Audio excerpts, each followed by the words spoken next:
So here we go. Second half of the day.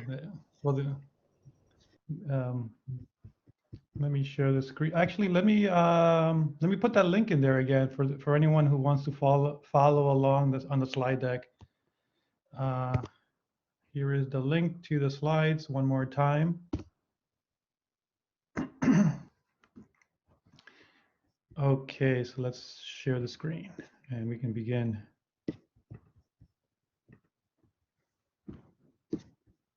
I hope everybody had a good lunch.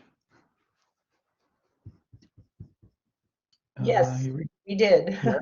Yeah. The You did? Okay, that's good. That's good. Well, I'm good to hear a voice because otherwise it's hard to present if I don't hear anyone. So please, again, uh, feel free to jump in if you have a question or if you want to comment or even raise your hand, and then either Anne-Marie or Antonia can just unmute your mic and then you can speak.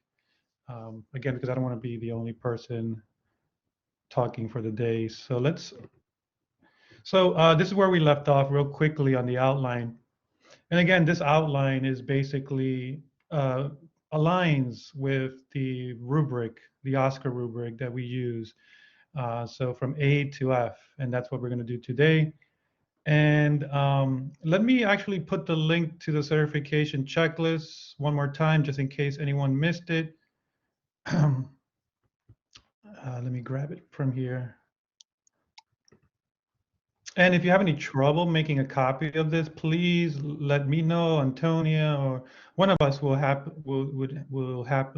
be happy to help you if you don't know how to use Google Drive and how to make a copy of this document. And let's put that in here in the chat room so you guys can have that. Oops, that's not the link, is it? No, yeah, that is the link. Perfect. All right. Okay, so let's begin. So let's start off with A, course overview and information. So oh, there's one more thing I put here. Sorry. So the certification checklist will be once you begin working on the checklist and you meet with me, and if the earlier, the sooner, the better that you meet with me. Reach out. You can send me an email and say, well, Jose, I think I'm ready to talk with you, or you can get in contact with me through my Calendly calendar and book an appointment right away. So, my calendar is open to anyone. I'll share the link at the end. I'll share my Calendly app so that if you just want to reserve a 1-hour slot with me just to start talking and get the ball rolling, you can do that through my Calendly app, and I'll share the link later on. But the point I'm making here is that the certification checklist is going to be used to track the development of your course. And this document will only be shared between us. It will be yourself, Antonia, Tammy, and me. The four of us will only have access to this document. It will be shared amongst us four. And it will track your progress as you go along. And on there is a section on the certification checklist for you to put and write if you have questions or anything. And then there's a section for me to type in what needs to be done and call to actions so that you it's a living document that we all share and we all can see, and basically it will track your progress. So that's what it is. And then today we made a copy, right? So we all made our own copy so that you have your own copy of this document. And when we meet, I will ask you to share that with me, and I will then share it with Antonia and Tammy, so all four of us can see the progress of your course. And finally, I mentioned this earlier, I highly recommend that you reach out. We're here to help. Reach out to either Antonia, myself, or Tammy. If you have any questions, we're here to help. So don't feel like this task falls on your shoulders alone. We're here to make this process easier for you. And so what we normally recommend is to meet with me at least 3 weeks before the beginning of the semester to get certified. I have faculty members who reach out to me sooner because they just want to get this out of the way.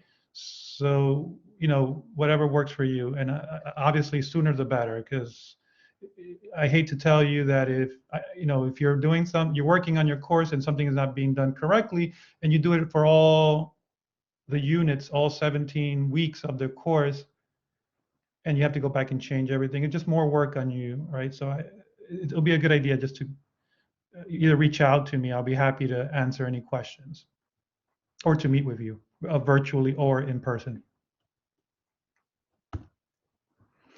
Okay, so along the slides, I'm gonna just put in one of my favorite books in there, just in case if you're interested in going deeper into these topics that we will cover today.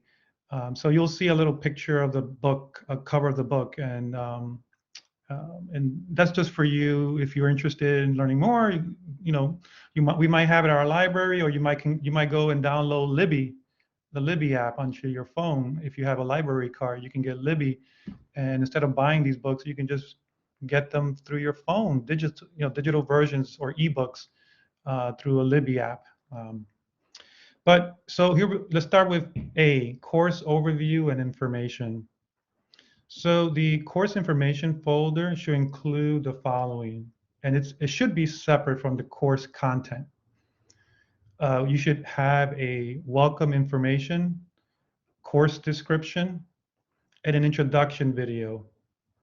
And in the course that we provided for you all on Blackboard, one of the assignments was for you, I think it was Unit 3, where you had to create an introduction video. And that was just to get your feet wet on how to create video, because with online learning, a lot of the lecturing is done over video. And so just so that your students get to know who you are, a nice introduction video of a talking head video. And a talking head video is from the top of your head to your shoulders. That's what a talking head video is. And you can talk to your class like if it was in a face-to-face class, and face-to-face environment. You can tell them about the syllabus. You can go over the syllabus with them, course grading policies, plagiarism, and all that fun stuff. You can do that in your introduction video. But most importantly is for students to know that you're a live person, right? That you are a human, right? To humanize your course. That's really the goal of an introduction video, is so that students know who you are and they can, put a face to the name. And so that's one of the requirements in the Oscar rubric, is for you to do an introduction video. Any questions so far before I continue? No, not yet. Okay, perfect. So we talked about the syllabus. On the syllabus, as you all know, or you might not know, we do have an FIT syllabus tool.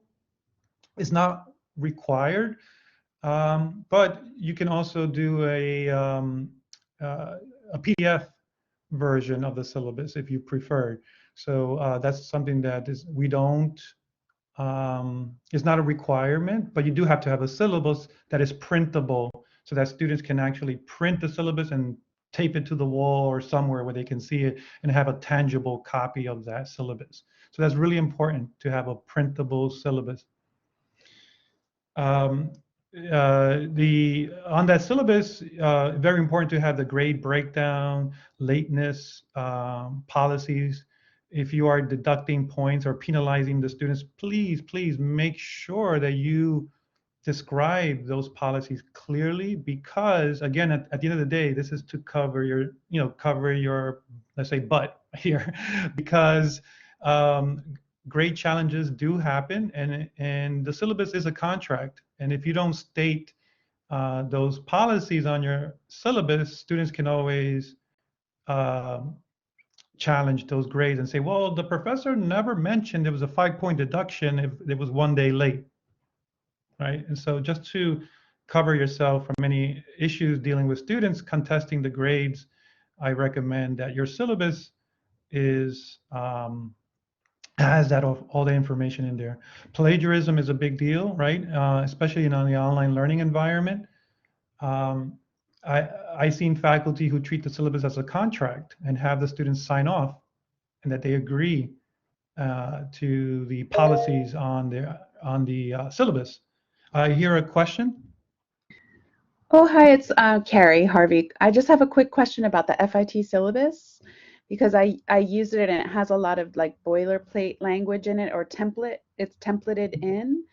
And just over Yes, the course of the day, it's been clear that there's information that's specific to online courses. Is the online course template language different in FIT syllabus than it is for regular courses? that information that the FIT syllabus tool is pulling is from Banner. A lot of that information comes from Banner. So I would say that information should be accurate and correct, but I would say always check it to make sure because the information in Banner might be outdated. And then you have to notify somebody. Usually Jeffrey might be the point person that you would reach out to for the FIT syllabus tool. Yeah, I was just wondering if there, like we were talking earlier about best practices for taking an online course, and Mhm. it would be great if that was templated into that syllabus Yeah. rather than adding it manually in. Definitely. That's Tammy. Maybe we can talk about that. But that's a excellent point. Um, that's a good point. So I'll make note of that, and I'll bring it up to Tammy and see what we can do just to get the verbiage in Banner to reflect our policies in the online learning department. So that's a great point. Thank you. Um, Grading policies and rubrics, right? And so just make sure you include, I think I heard another question out there. Is there another comment or question? No?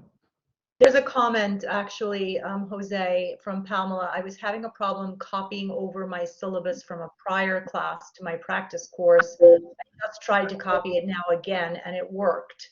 So I wonder if we can figure out what the issue was before so that maybe we can all understand what to avoid doing.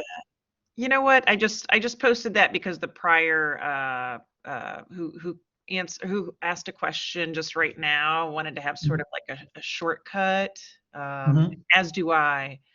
But again, it's from my on-site class. So, and then I'll go ahead and put in whatever the online wording and, just substitute the online requirements. But it does work. And again, I did it through the syllabus builder. I went to my original class, copied it, and just stuck it in, whereas in the past it wasn't working. But just to give you guys a heads up, if anybody else has that same problem, maybe just try it again, wait, and who knows? I don't know. Pamela, did you just like download it and upload it? Because that's the way I would do it with my syllabus. I would download the PDF and then upload it into the content. No. So I wanted it to be, so I could also edit it without having to take it back to Word. Yes. So, yeah, because dates will change since it is being copied from my you find a typo, you want to fix it, that kind of. Well, yeah, definitely. Or you change a couple. This is from the on-site class going to the online. And again, I was about to call this afternoon. I was about to call the SUNY help desk, Open SUNY, after we finish today. But a couple of things have resolved themselves. I don't know. Sometimes you just wait. I don't know. Maybe my browser updated. I have no idea. For the FIT syllabus tool, Pamela, I recommend Jeffrey. Jeffrey, again, would be the person that for that tool, he can get you quick answers right away. But you make an excellent point, Pamela, as a living document, right? Because things happen and dates change, and then there's typos here, typos there. Now, the other option is to actually create your syllabus or syllabi, if you're going to use it in multiple sections of the course, is to create the syllabus on the Google Drive. And so therefore, there's never downtime, because if this document is a living document in Google, at any moment's notice, you can go into Google Doc, change the dates, or fix a typo, and there's never a downtime. I also recommend Google Doc for the course calendar, and I do have a template that I will share later on, or maybe I'll email to everyone the template for the Google Calendar, that it can also live in Google Docs, so that instead of creating it or making it into a PDF or a Word document and then uploading the file to Blackboard and then realizing there's some typos, and then you have to take it down, make the edits, re-upload to Blackboard, and then you realize another mistake, and then take it down again, make change. It's a process that eats up a lot of your time, but if you make it a living document, just as if you were in Google Docs or in the FIT syllabus tool, there's never downtime, and it's easy for you to go in there and edit and make changes, because things happen in life, right? Dates change. Yeah, thank you. Sure, sure. Now, the book I recommend here is called Start With Why, is one of my all-time favorites, Simon Sinek. It's always why, right? The big question of why. Why am I doing this? Why am I taking this class? And Simon Sinek does a great job in this book, is one of my favorites. So if you're interested in learning how to explain to students, the big why and why you're doing this, he gives some good examples on how to explain why things are done this way, why are you doing this, and why this. So the next slide here is on learning outcomes, right? Making sure that your learning outcomes are clearly stated. I don't know, it varies from department to department at FIT. I've noticed that usually these learning outcomes come from the department themselves, and you just, you inherit them from the either from the previous instructor or the department itself just hands these over to you. So just make sure that these learning outcomes are clearly stated. Also, make sure that your contact information is there, email address, not only your contact information, but the department's contact information. Because I've seen in situations where faculty members may have some family issues, or just, things happen in life and you cannot be reached. And so including the phone number to your department so that students can, reach out to the department in case you're not available. The course structure, right? What we recommend is to have 7 units, and we use the term units as in similar to modules. But at FIT, we decided to standardize the term to units so that when students move from one course to another, there is standardization. They recognize the structure as units. And so that's what we use at FIT. So I recommend that you use units instead of modules as you're creating these folders. Within these units, we have 2 weeks of content, right? So 2 weeks of content for every unit. And depending on your course, if this is a three credit course, what we use is the Cornell definition for per every credit, there should be about 3 hours of work material. So if you have a 3 credit class, we're talking about 9 hours of work for the week. This is a very commonly asked question from faculty. Is it, Jose, am I giving too much work, or is it not enough? And that's something that as you're teaching, as you're converting your course from face-to-face to online, you try to bring in the same amount of work that you're doing in the face-to-face class over to the online course. And that's something that you will tinker along as you teach online more and more. You'll realize things have to be, you will tinker with your course. That's inevitable. You're going to have to make changes and improve as you continue this journey as an online instructor. Again, I'm hearing the comments, but I can't see them. But if there are questions, Jose, there are a couple of questions. The first is 4 weeks of content is 2 units, correct? correct, Brian. That's correct. So 4 weeks will equal to 2 units. So that's the 2 units or 4 weeks of content that you need to have completed before the certification meeting that you will have with me. And Audrey wanted to know if you can repeat the hours. Oh yes. Can you So please repeat the hours? The amount of work, right, per week. If it's a 3-credit course, we're looking at about 9 hours of student work, and every credit equals 3 hours. So I think oh gosh, I'm forgetting his name. I'm blanking out. In the first session with the first day 1 training. Oh gosh. Joe? Is it Joe? I'm forgetting his name now. I can't believe this. Pierkowski. I got his last name. Pierkowski talked about it, about the 1 credit equal 3 hours of work. I think he mentioned it in his first in day 1 training. So any other questions that I missed, Brian or Anne Marie? Oh, Caroline said it's Ron is the first name. And Patrice and George, is it Patrice George? Do the hours of work include the time spent in class watching lectures? Well, remember, this is all online, right? None of this material is happening in the physical place. All this is happening in the, let's call it the virtual or online space. These students are watching your lecture videos on their own time. And yes, the lecture videos do include the total of 3 hours per credit, right? And what we're going to talk about today is what a learning sequence, right? So here's what I mean by a learning sequence.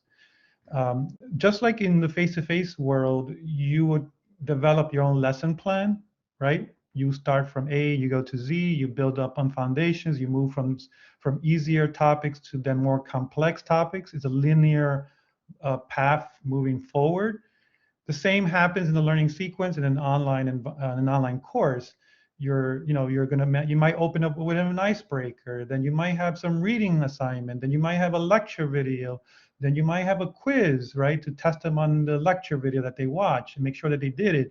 Then you might have a discussion, and you might then finish it up with a reflection piece, right? So that's a learning sequence. And think of a learning sequence just as if you were in the face-to-face class, you would do a lesson plan. And the only difference is that this is self-paced. Now, I'm going to talk about dates in a second that is regarding self-pace, pacing the students as progression moving forward. But I just want to talk about, I did mention course schedule. The course schedule is a requirement. You're going to have to create a course schedule because it's going to help your students. And we talked about the different types of students who are taking an online class. We talked about parents. We talked about full-time. And so they need that schedule. They need a schedule to know when is the quiz, when is the final, when is the midterm, when is this due. And then I can help you develop and create a course schedule if you're interested. I think Brian also mentioned that they also help, but I can provide you with a template, right, for creating a course schedule. And I briefly talked about students who have time management skills and students who have taken online classes before, and then those who haven't. So you might have a disparity there of students who have experience taking online classes and those who haven't. And those students who haven't, you might point them to those resources that we mentioned before we took our break, all right, on our online learning website, or any of those resources on Blackboard and the homepage can help students. I've mentioned announcements can be automated. I meant that to be a tip, but I forgot to make it a tip. But as Jeffrey mentioned earlier, avoiding data dumps, right? Because you can easily drop so much data into an announcement and bombard the students with all this information, and then you never really have to use Blackboard because all the information is on the announcement. You don't want to do that. You don't want to do data dumps through the announcement. But I will say you can use the announcement tool strategically, create all your announcements ahead of time and schedule these announcements to be sent out and program them with scheduled dates so they release automatically. Because now you do have this course schedule set up so that you know the dates and when things are due, so you can take those dates and put them in your announcements. So that's a tip that I meant it to be a tip. All right, so let's move on. Unless there are any questions before I move on this.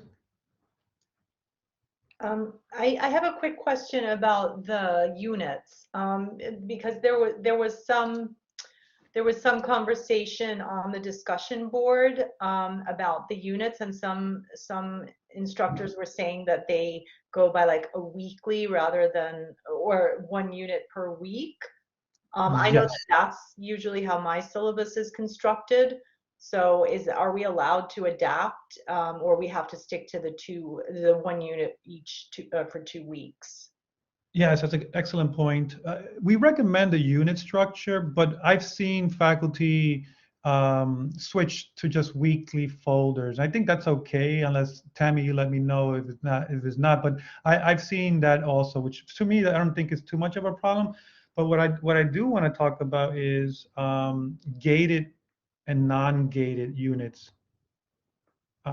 But before I move on to that, is that okay? Does that answer your question? That it's okay to go with weekly? There is some flexibility, it seems. Yes, there is flexibility on that.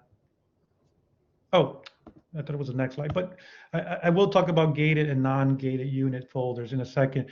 Again, real quick, another tip for the course schedule. A course schedule is a tremendous help for online students. It will allow them to plan ahead for the high demands in online learning, not only for students, but for faculty to create this roadmap, right? And so you're not left guessing, what is the next topic? What is the next thing I'm going to do? There's a path for you. And if you click on this link, there is an example of a course schedule that I can show you real quick before I move on. I like to make them color coded. And again, this is a Google document, right? I can come in here anytime and make changes. And if I make a change, it will automatically reflect on Blackboard, right? So there is no downtime. And here I break them up into units, and here are the dates, here are my due dates.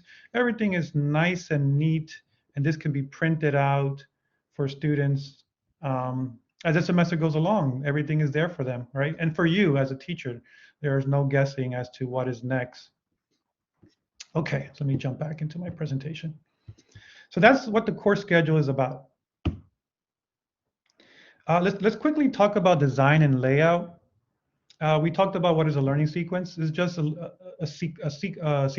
sequential order. You have learning events, and just like you would do in the face-to-face class, right? You might open up with, the lecture for the day, or you might just say, well, this is the learning objectives that we're going to cover. Then we're going to do a lecture video. Then we might do a discussion assignment. It's a sequential order of learning events, and that's what's going to happen in an online class. You're going to have to design this layout, this learning sequence, right? And you want to do it in an order that makes sense for them. It has to be logical, consistent, and uncluttered. And why is that? Well, you're not there to talk to them. You don't have the luxury that you have in a face-to-face classroom.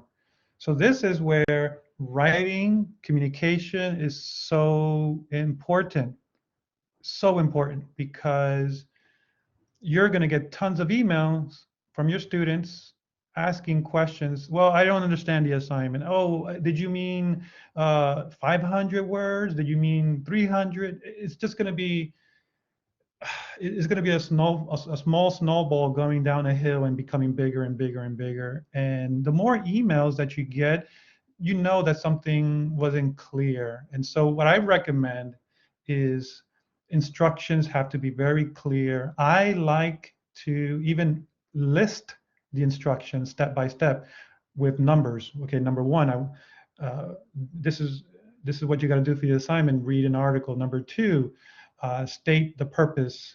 Back your argument with images or videos. and etc. You can clearly outline the assignment because you are not there to describe the assignment to them in person. And you also got to remember a lot of these students might are English is not their first language. These might be international students where the English might be difficult. So just to save you time of answering tons of emails with the same question, is I highly recommend that take the time and write some good instructions. A to-do list is a perfect way to do this. Right in the top of the folder, even before they enter the folder for week 1 or unit 1, you can tell them this is what you're going to do for this learning sequence for this week. This is what's going to be due. You can copy this from the course calendar if you like, or whatever makes sense to you. Chunking. You're going to hear me talk about chunking a lot today. I'm going to mention it several times, not only for videos, but also for your course materials. You want to chunk your materials into digestible chunks. And this is why the structure and layout that we recommend is done in a way that's separated into weeks. Because if you decide to put all 17 weeks in one long continuous sequence, it seems daunting for the students, overwhelming, just stressful, right? If you going down the list and never ending, and they're confused. Is all of this material due for week 1, or is it? So creating a layout for them with weekly units or weekly folders helps you create digestible chunks of information, material that they need to, what they need to do for that week, and just encapsulate that in a folder, right? Every folder will have 1 week of content. All right. And real quick, we are big on active learning, and active learning basically means that you can lecture on for hours, right? But our short-term memory has a capacity, it has a limit to how much we can take.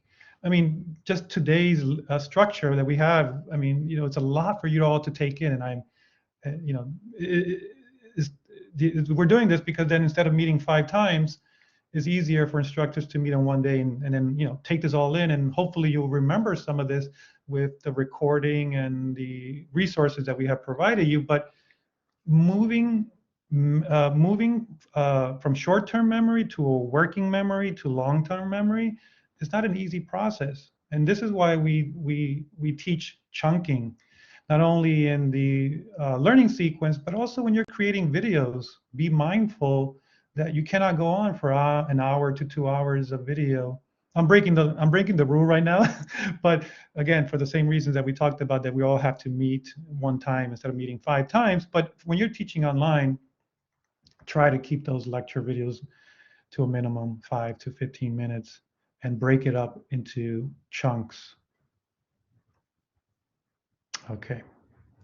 We talked about well-written instructions, break them down into steps. So this is where I wanted to talk about gated and ungated units. And what does that mean, gated and ungated? So as we explained earlier, online learning could be very self-paced. Students are doing things on their own. You might have a student who's at a slower pace. You might have students who are moving at a quicker pace. And for that particular week, you can close all the other weeks or units, and that would be gated, right? So every folder for that unit or for that week, Blackboard allows you to schedule the release automatically. You don't have to even touch it. It will open up the day that you say, well, Blackboard, I want Unit 2 to open March the 2nd at 8 a.m. It will do it for you. The reason why I'm bringing this up is because, and this falls on you and your teaching philosophy and what you think, if you want to gate all the folders and keep them closed until you get, you shepherd, you guide them all through, across the units as the semester goes along. And also I've seen faculty who just open everything up, but there is a problem if you leave everything open. And that problem is that if you use discussions and things that are dated, assignments that are dated, like quizzes and things like that, which they should not do until you allow them to, is that students who move at a faster pace might go ahead and start completing the discussions and things like that. And they're the only ones in there because they're so far ahead. And there's a problem there because if you ask students to have one post, two replies, or things like that, there's no one to reply to because they're the only ones there. And then now you're losing a sense of a community. And so you have to be careful. You want to keep the community together and you want to keep them moving right along. So be careful with how you how you open materials at a timely manner, and that's something you got to take into consideration. Jose, I think, I mean, I don't know. This is just my own personal opinion, obviously, but I would go for the gated because I feel like ungated just feels like it's on auto, you're letting it run on autopilot. Correct. And gated really, it forces the faculty member to be involved on a weekly basis, and really, you know, review the material that you're going to make available and make sure that everything's there. And sometimes throughout the semester, new material comes up that you want to add to a particular folder for a particular unit. So I think that it just keeps it fresh by gating it and keeping it gated, and keeps you engaged and on top of things. And I agree that that could be very problematic if some students who work at a faster pace then end up, you know, going 2 units ahead. And Yes. I think I totally agree, and it's easier to manage. And also the big asterisk is those students who move quickly ahead. If you do have students and they're saying, well, professor, I did everything and I'm bored. Well, here's some optional material. Here's optional assignment. You want to go ahead? Here we go. You know, so you kind of please those progressive students who are much ahead, and also, or maybe pair them up with a student who's having a tougher time, right? And offer an extra bonus for them to then tutor someone else who's might having a tougher time. So there's ways to cater for everyone because there's obviously there are going to be people moving faster than others. So there are ways to fix those issues, right? And I agree, I prefer gated because you kind of lose control of the material that way. Thank you, excellent and you point. could also lose incentive, I think, because if you sit back and say, oh, everything's there, now I can relax, you're just keeps you going, it keeps you working by keeping it gated. Exactly. The book I want to recommend here is Grant Wiggins, who's very famous, you know, in the ed tech world. He's one of, you know, one of those names that you hear. The Understanding by Design, and so he's he's super popular with backward design, and basically backward design. Why the reason why I love backward design so much is because it forces you to think course design differently. Normally, what happens and what I've seen, and I'm guilty of this too, is I get excited and I just want to go ahead and make my videos. Oh, it's going to be fun. You know, I'm going to just go and create some videos, and then I'll worry about the assignment, and I'll worry about, you know, everything else comes second nature. You know, or the priorities are on videos and creating the materials. But with backward design, what backward design helps you think differently. It helps you think about the learning objectives first. Think of, you know, what is it that these students need to learn, and identify those objectives first.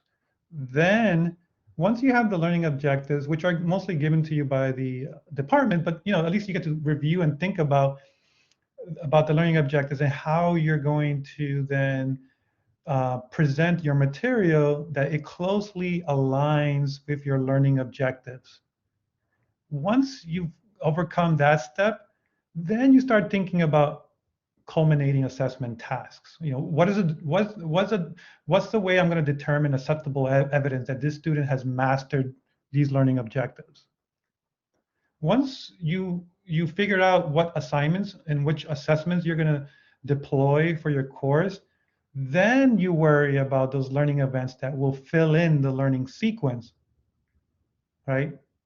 So in a sense, you're thinking of it backwards, right? That's what well, backward design. That's the whole idea, is that you're thinking about learning objectives first, and then worry about the assessments, and then worry about, okay, this is how I'm going to lecture, and this is how I'm going to present my articles for them to read, or these are going to be the reading materials. And again, this is Wiggins. If you want to learn more about backward design, he has a book and tons of videos on YouTube.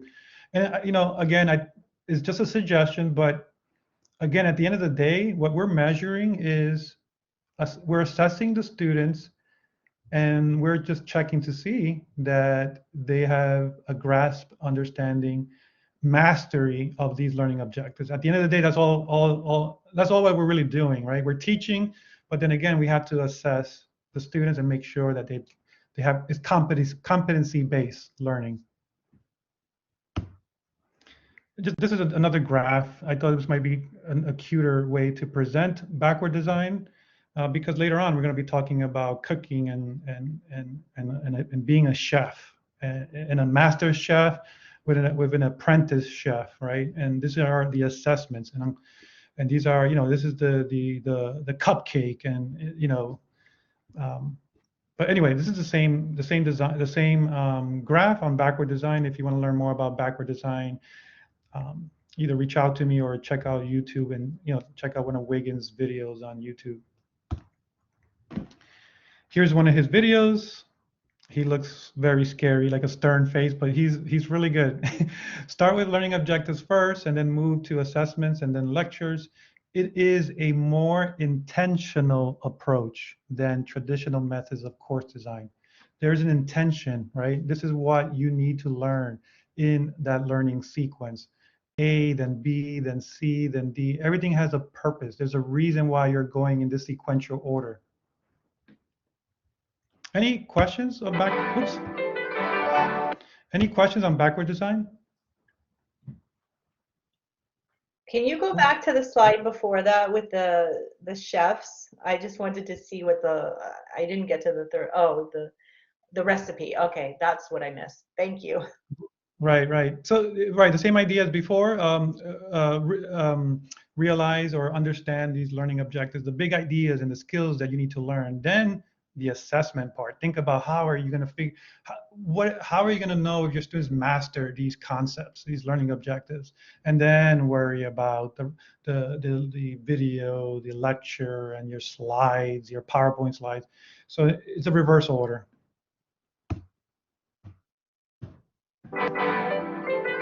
Keeps playing my video. I'm not going to play that video, but so as you're building, right, as you're building this learning sequence, make sure that you periodically preview the course by clicking on the student preview button, also known as the evil eye. Let me show you real quick where that button is, because you should make yourself familiarize yourself with this right here. Can everyone see that? It looks like an evil eye, right? It looks like an eyeball. Yes, we can see. Perfect. So that is the preview button, which will allow you to go in as a student and then, check to see if there are any mistakes. Because if you only look at it from the instructor's point of view, you will notice that when students go in, there might be things differently. It might look differently to your student than how it looks like from the instructor point of view. So just keep in the back of your mind that there's a student preview, and just to check those frequently. Like Pamela mentioned, like Pamela said, there might be broken links, there might be outdated material that you thought you hid, but it's actually visible to the student. That's very common, that if you might have hid something, you thought you hid something or a folder, but it's visible to the student. That's where the student preview button comes in handy. So tip number 3, icebreaker. So an icebreaker is a perfect way to introduce technology to your classroom. if you're set on using, let's say, VoiceThread or Padlet or whatever technology that you are planning to use for your course, try to introduce it early in a low stakes environment, like an icebreaker. That allows you to create a safe space with your students, where it's a low stakes environment where they can post an image, talk a little bit about themselves, just like how we did in our class, right? We asked everyone to go into the Padlet. I think I used 2 truths or 3 truths and 1 lie, right? And I got to learn more about you all. I mean, I know some of you, but I don't know everyone. But what you can do is, what I've seen is that faculty sometimes use the icebreaker and they don't realize how much you can gather from an icebreaker. You can really use it to your advantage. One tip that I do use is I use an icebreaker to develop my student profiles, right? So for this particular class, right, for this cohort where you're all participating in, Elizabeth, I mean, you love to sing and dance foolishly, right? I do the same thing with my kids. I might come up with a lesson hook and talk about dancing in front of my kids to open up my lesson plan for that lecture. Ways to connect, right? These are ways to connect. Or Brian, hey, Camino de Santiago, I have it on my bucket list. When are you going? So these are not only possible lesson hooks that you can use for your lecture, but it also are ways for you to make relationships happen with your students, right? Connect, use analogies that they can relate to, right? The best way to make associations is through analogies in your lecture. But if students are into music, they're into traveling and cooking, those are the information that you need, insider information, to then take that knowledge, make those associations, create associations based on the topics that you're teaching them, and make it connect and make it stick. Now, with Padlet, as you all most of you participate in the Icebreaker, Padlet allows you to create a PDF of the Padlet, and this is what it looks like. This is now my student profile for this cohort. So as you can see, it took the Padlet that most of you all participated in, and it created a cheat sheet for me where I can quickly look and I can see, well, this is Brian. This is how Brian looks, or this is how Phyllis or Carolyn or Catherine looks like, and I can quickly take a glance at some of Catherine's interests, right? And then I could do some research, and then maybe I can make associations and better connect with my students. So again, the Icebreaker can be a way for you to you can do a lot more with an Icebreaker. And sometimes I see that faculty don't take advantage of an Icebreaker the way it could be much more than what it is. Not only can an Icebreaker help you with student profiles, is a way for you to not diagnose, but also to figure out your students, who has a growth mindset, who has a fixed mindset. This is one of my favorite books by Carol Dweck, Mindset, right? And so you can identify those students who have a growth mindset, who are willing to, when they have a failing grade, to do the extra work. And not having a fixed mindset. Oh, I'm horrible in math because I failed my math quizzes. So you can, that's another book that you can take a look at if you're interested in learning the psychology of success with Carol Dweck. I know there's some questions there. Anybody can jump in or chime in. Do you want us to read the questions to you? Or they're mostly well, actually the last there is a question, well, there was a comment from Pamela saying, nice, the last time I downloaded a Padlet, it was still in a very small Padlet form. So I guess there's been, progress. The questions are, or the question is from Audrey, can you require students to post pictures for Icebreakers? Well, again, it's a safe place, right? You can say if you feel comfortable sharing an image with the class, a lot of these students are in social media, you know, Instagram, TikTok, and those things, and you're competing with a lot of these social platforms. But make it a safe place, you know, make it a safe place for them to decide if they want to include an image, right? In most cases, when I've seen faculty use an icebreaker with Padlet, most students do participate in include an image. But again, make it a safe place for them to open up if they're willing to share a picture. Don't make it mandatory, I think. That's my opinion. Oh, and Lolita chimed in, I'm still figuring out ways to incorporate Padlet into my courses.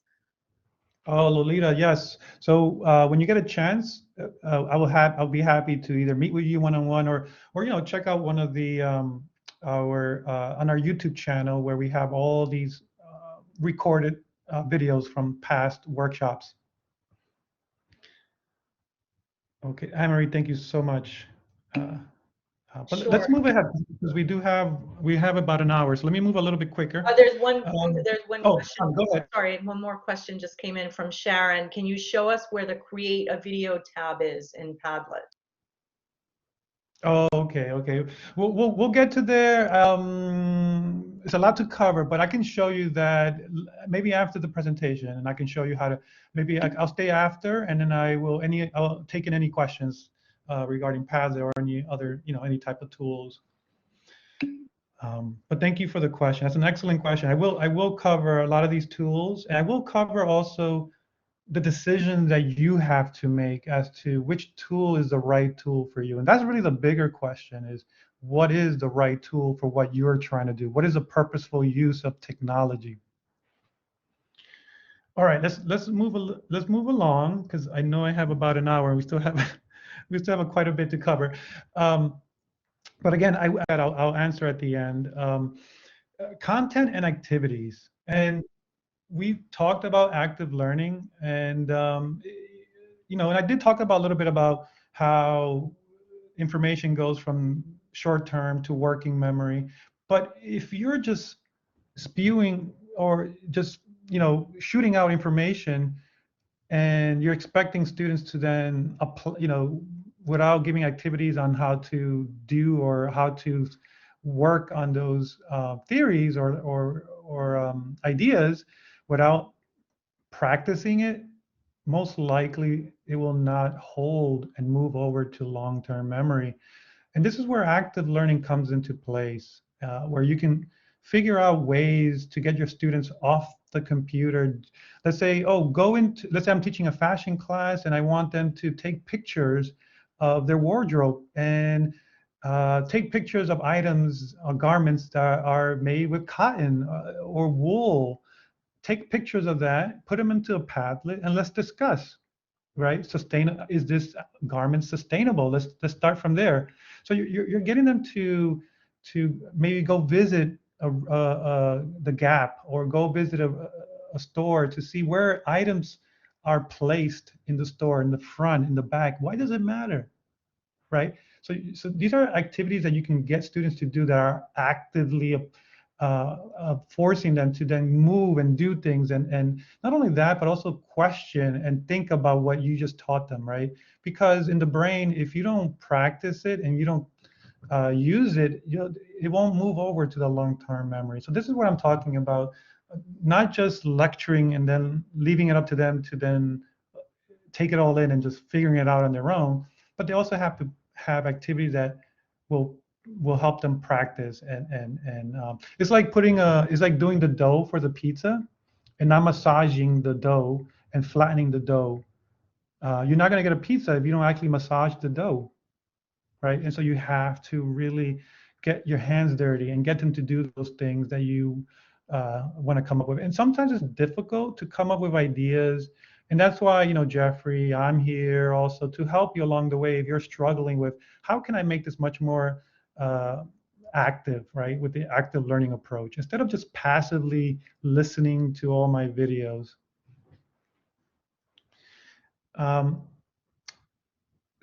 So in the Oscar rubric, it's required to have a presentation of content.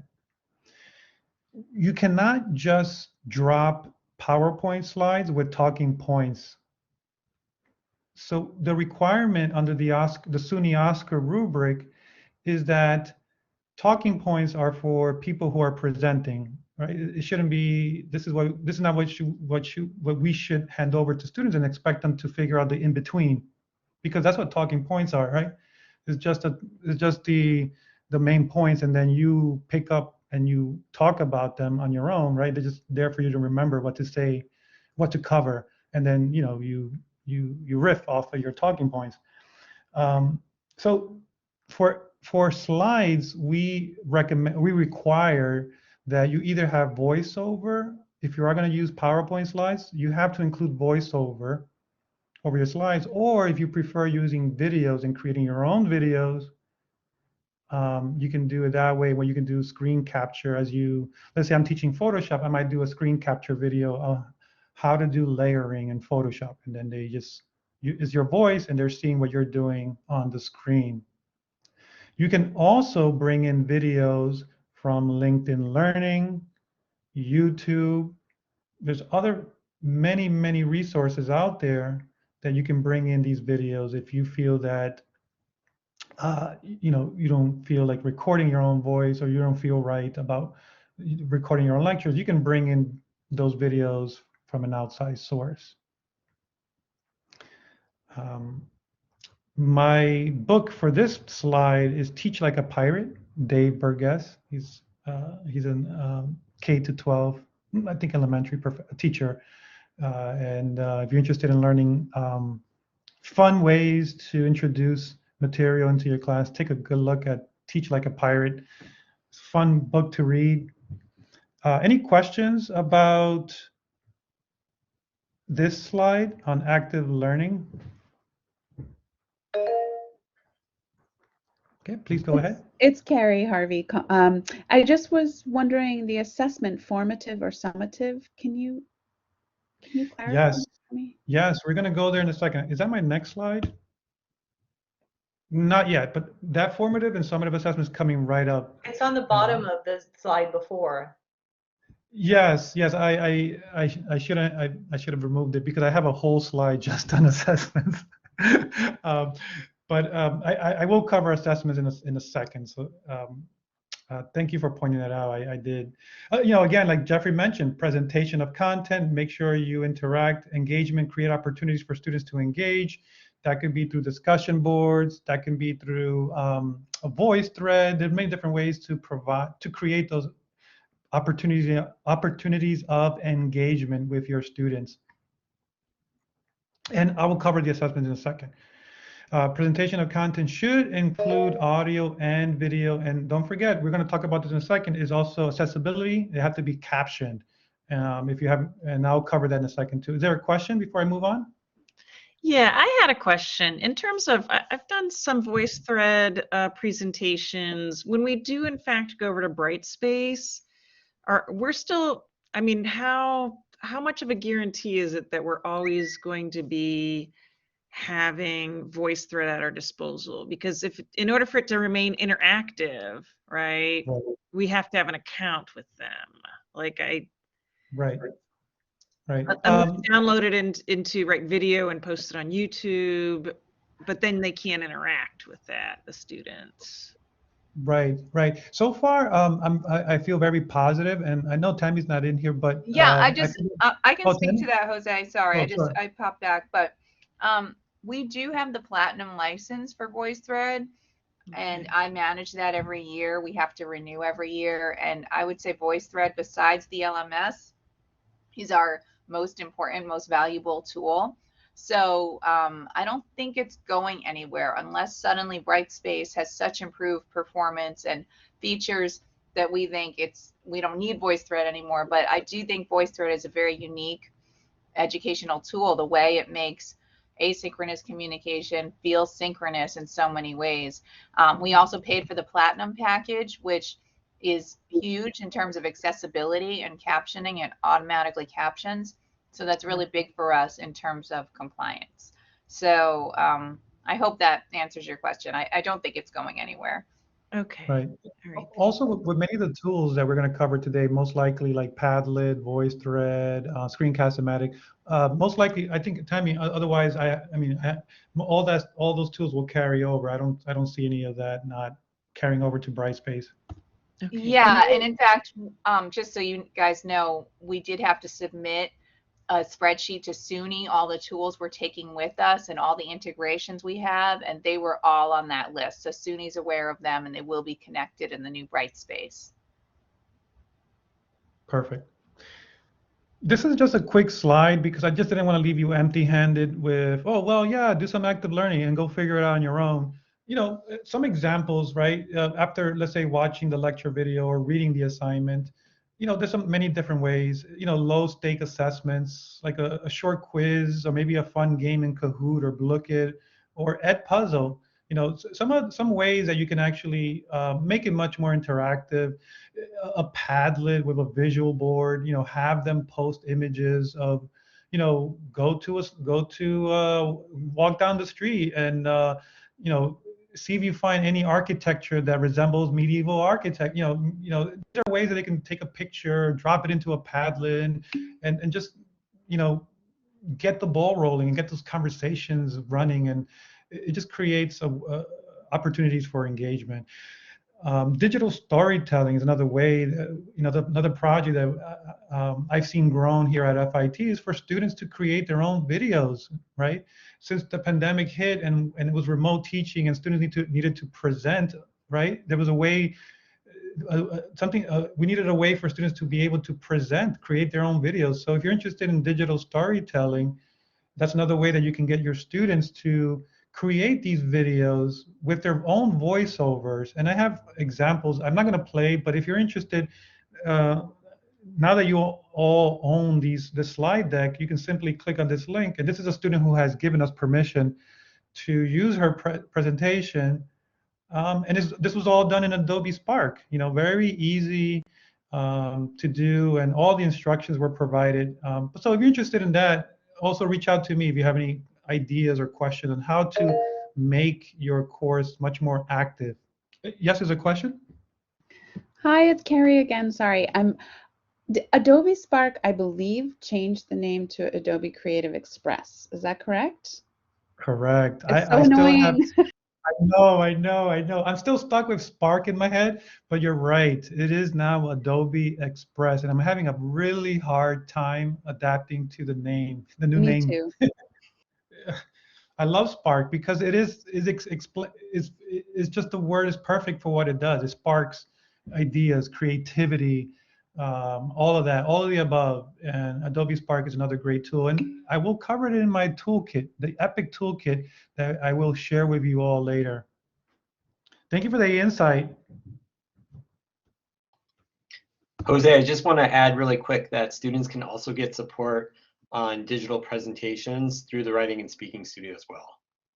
Yes, I was getting to that, Brian, and also we collaborated with the Writing and Speaking Studio on creating a course, right, for the remote teaching, and those videos are still relevant, where Brian, Steve, all present, and Laura present.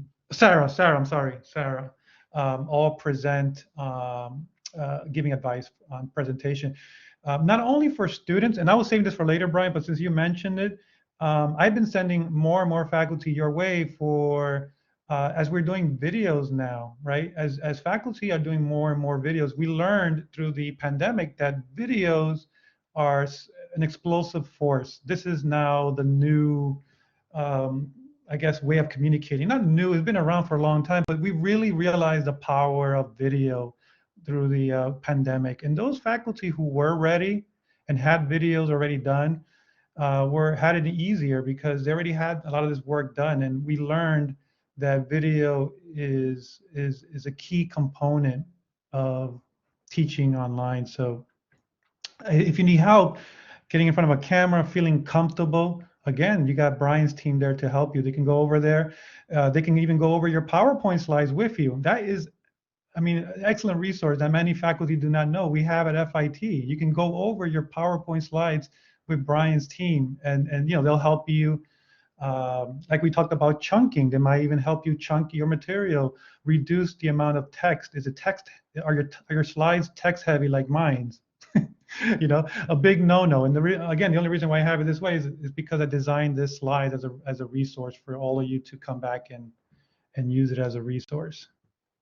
So Brian's team is there for you if you need help getting ready to record your videos. Also with your presence, right? It's not easy to get in front of a camera and pretend like it's in your face-to-face class. I mean, it takes time.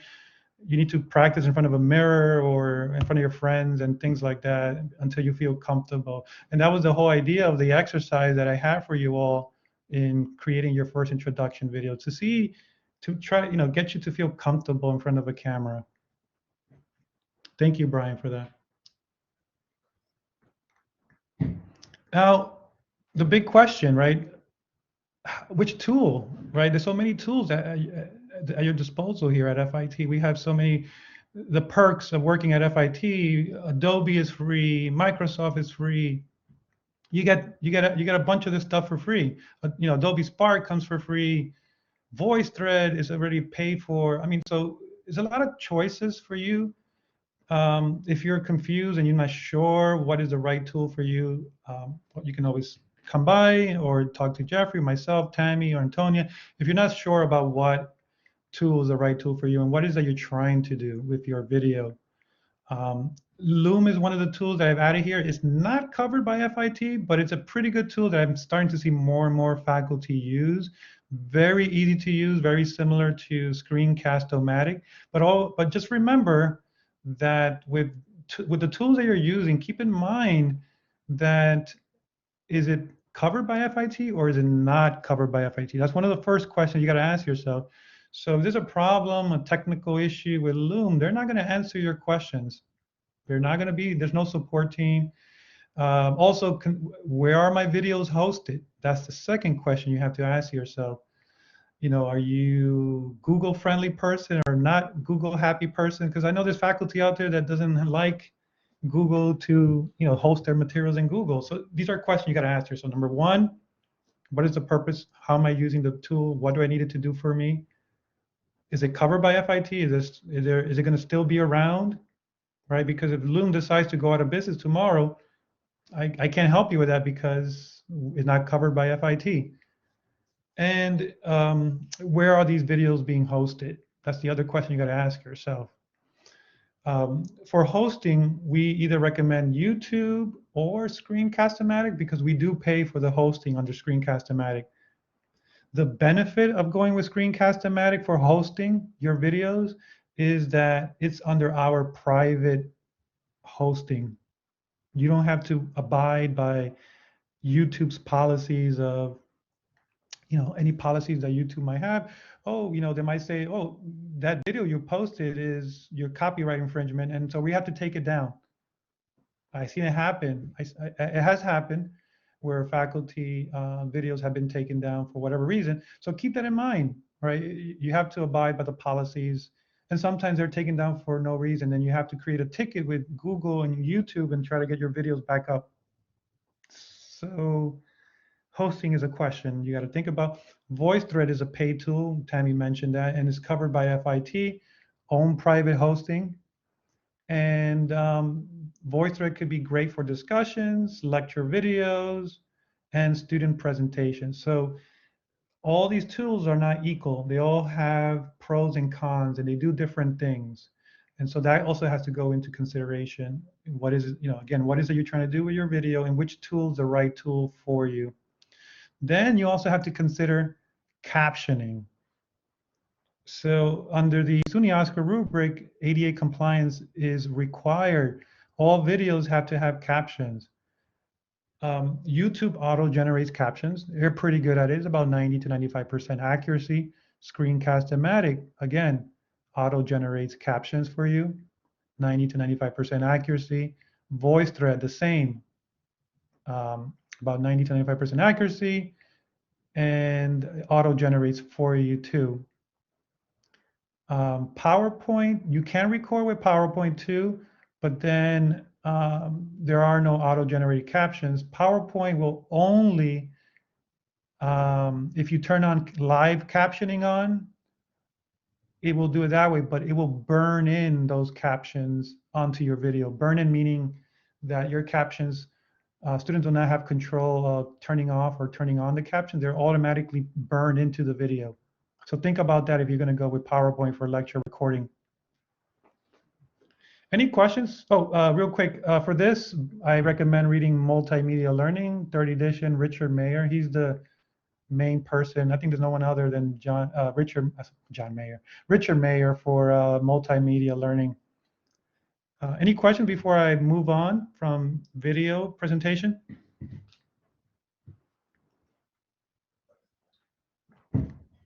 Okay. I'm sorry. Also, Can I just ask really quick, with the PowerPoint, you have to, I'm just curious. It doesn't auto-generate captions, but you have the option to include them. But then once you yes, include them, they're permanently burnt into it. correctly. Okay. Correct. But it's right. where you have to write them in. They also will generate them. You just have to activate it generating. Right. When you turn on PowerPoint and then you have the record button ready, but before you click on the record button, you turn on live captioning, Okay.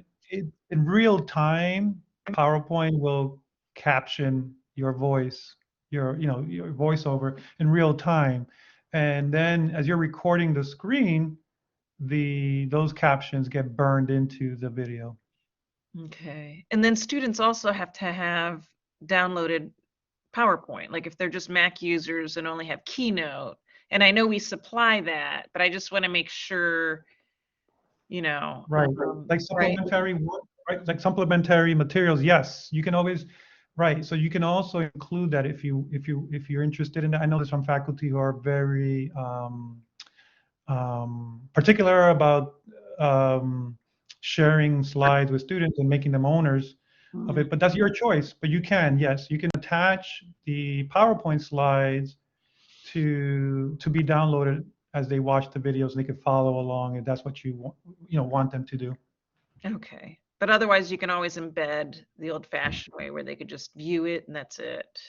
Correct. You can do the embed. Yes, you can do a with Google Slides. You can do an embed so they can preview the slides and prevent them from downloading the slides. And I can show you that in a separate, occasion if you're interested in learning how to embed PowerPoint slides so that students don't download them. Okay. Okay, great. Thanks. Great questions. Yeah, that's really good. Real quick, I mean, I mentioned most of this already on videos.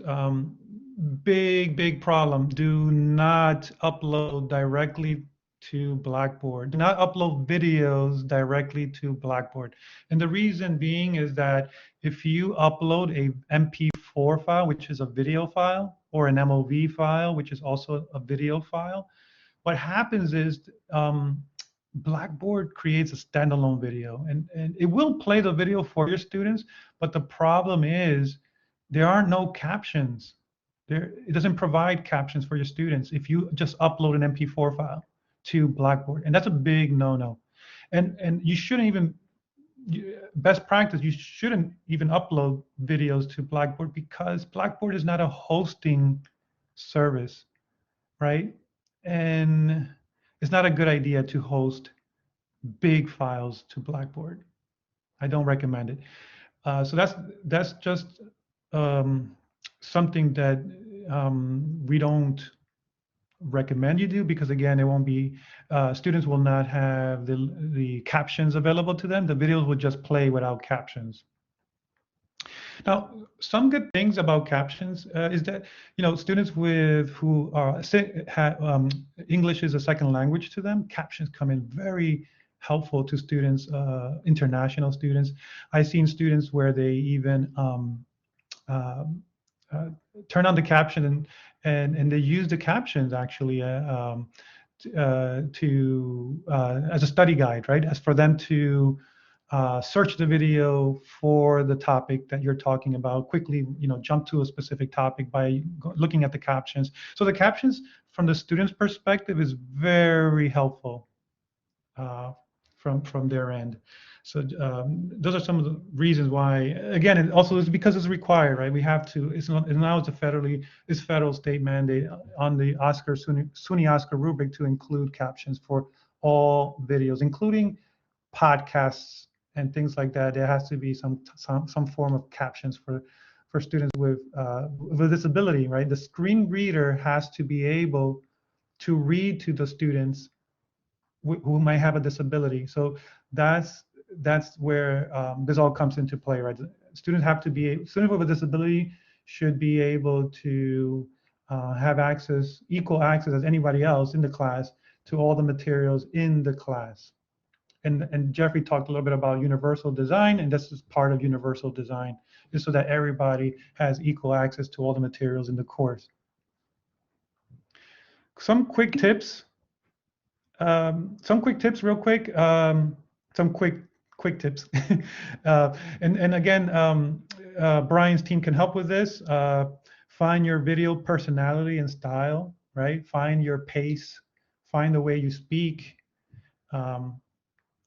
You'll find your own personality. And sometimes, having your pet, a cat or a dog, jump into your video, it shows that you're a human, right? And all videos do not have to be perfect, right? You don't have to spend endless hours editing your videos. It's okay to have mistakes. So that's not a problem. There's 3 different types of videos. It could be a talking head. It could be a slide presentations with a voiceover. And you can also have demonstration videos, right? If you're showing them how to sew or stitch, those are more demonstration type videos. Try to find a quiet place with good lighting. If you have a perfectly video with perfect lighting, you have all the makeup on and you're dressed up, everything looks perfect, but if your audio sounds bad, the video could be almost considered useless, right? Audio is key. So make sure that you're in a quiet place. Try to find a quiet place somewhere in the home, or now we're also working on getting a recording room in the library for faculty to book for this purpose. So very important. Audio is important, right? Make sure that your audio is good. Practice. Have your friends watch your video. Practice in front of a mirror. And see how sometimes, I didn't know I made that face every time I say blackboard. So, you'll go back and check your videos and you're going to realize like, oh my gosh. And also, I didn't know I said this, because a lot of the times when you're teaching, you get the adrenaline kick. And sometimes after the whole lecture is over, I don't remember what I said, right? So it's also a great tool for you to go back and look at your videos and look at what you said and look how you teach. And you might change your teaching styles based on watching yourself in the videos. Here's my plug for Brian. Writing and Speaking Studio appointment. They will help you if you need help presenting, if you need help with your slides, if you need help, working with your speech. Maybe I mumble, I stumble, or whatever. We have an incredible resource at the library. Library with the Writing and Speaking Studio. So make an appointment with them. They don't only see students; they also see faculty. Is there a question out there before I move on?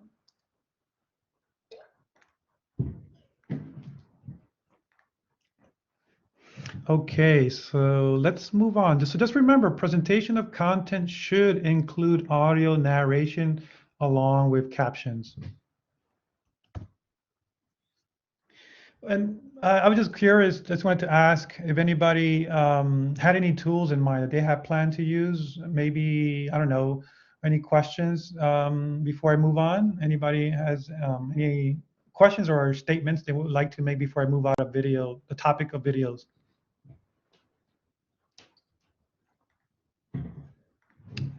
Okay.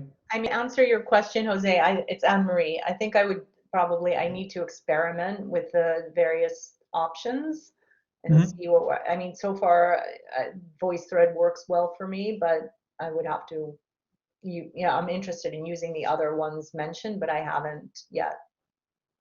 So right. I think for me, it would be more experimental. Right, and that's going to take, that's going to take that will, taking the time to go in and checking to first to see, what is it that you're looking for? Is it a, demonstration videos, or you're looking for more interactive videos like VoiceThread where the students can actually respond at any moment asynchronously on your videos? Or is it something like, oh, well, Jose, I want to add questions as I'm lecturing. Maybe Edpuzzle will do that for me, right? So instead of just, dropping in some little questions, little nuggets along your lecture video, you can use like a tool like Edpuzzle to make it much more interactive. So, and again, it's hard to know if you don't know what's out there, right? If you don't know what the tool can do, you might not know what tool might work for you. If, so there's a question or statement, comment? There's a comment and somebody has a question. The comment is from Hillary: Screencast-O-Matic with and without screen share. I guess that's that was the content, the tool she'll be using for her content, for one of her preferred ones. I had a question, which was, Jose, you just mentioned puzzles. Edpuzzle. So ED, like education, Edpuzzle. It's another tool out there. It's you can use it for free, but there is a subscription service. But it works great if you're looking to embed or insert questions into your videos so that students have to answer a question before they move on, right? Something like that. So it's a good tool. It's in the Epic Toolkit I will provide. But if you're interested, I can, set up a meeting and I can help you get up and running with Edpuzzle. Sounds interesting. Thanks. Sure. Real quick. I have one quick question. I put it on the chat box before. I have so many videos and take me ages to just do the caption. I remember there was a mention there are some service that you could help out to do the caption. Yes. Where are your videos stored? Screencast-O-Matic and YouTube. I know they will do the auto caption, but a lot of time you still have to go in to correct it. It just takes me so much time, and I wonder if there's. Yeah. That is true. It does take time, to go in and read through the script, the captions, and then make corrections. There is some money aside. I don't know, and maybe this is Tammy can answer this, but there is budget for a service that we use for captioning. We can see. It's a good point, Jose. We have a relationship with Verbit, and we do have some funds in there. And I believe Verbit does have human interaction, right, Jose? Where they'll correct for a higher fee. They'll go in and or is it all automatic? I know that they have kind of a blended model of most of it's automatic, but then they have human supervision at some point. So, but we can check into that. If you have do you have some files you can send us, Sophia? I mean, that's my whole thing. I just did 2, and then it takes forever. Yeah. If you saw my course anyway. You know how many video I have. Oh my God. What? Yes. Jose, what format can we send that in? If her videos are in Screencast-O-Matic, is Verbit equipped to be able to take those, or we have to export those videos? There's a way that I can help, Sophia. I can help you. I did ask Screencast-O-Matic about an integration with Verbit. I know it's not there yet, but they are working with other vendors for the integration to happen so that seamlessly they can go into those videos and caption them and just plug in those captions automatically. But I can help you, Sophia. Let me know, and I can sit down with you, and I can help you move and get those captions. And then we can create a strategy to just get all of your stuff ready. So just talk with me, and I'll be happy to look at what you have, and I'll be happy to help you. On your Google Calendar right now. Okay. Perfect. Perfect. Thank Yes. you. Okay. Sure. Sure. Great question. Yes, it does take time. Again, a lot of these is artificial intelligence are doing the captioning, so it's not going to be 100%. And again, depends if it's noisy, if there's background noise, it's more than one person speaking. The captions accuracy degrade a bit based on if you have an accent, if there's another person speaking in the room. So there's many variables that affect the accuracy of those captions. Interaction. I really talked a lot about what I have here on this slide. The only real thing I would say here is just try to build a sense of class community, with activities. So, try to make a safe place for your students to be open to talk to you and to talk amongst themselves. You can also create. There's a lot of on the internet netiquette, right? You can get a lot of that verbiage from the internet. I can also point you to the right direction where there's some rules, no cursing, if you're doing discussion, how to respond to someone with different opinions, and I know Brian's team also covers this too.